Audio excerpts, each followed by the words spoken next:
என்னையே தாயே ஆரோக்கிய மாதாவே அம்மா உன் அருட்கரங்கள் உலகை அழைக்க துடிப்பது போல் உன் திருக்கொடிதான் வானில் எழில் திகழ்ந்திடவே பறக்குதம்மா.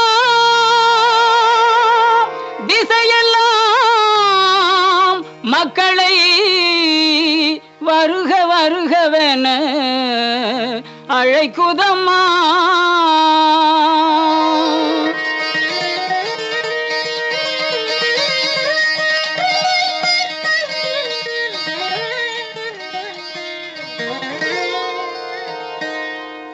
ஞாலத்தை படைத்த தேவனின் தாயே உன் திருக்கொடி வானில்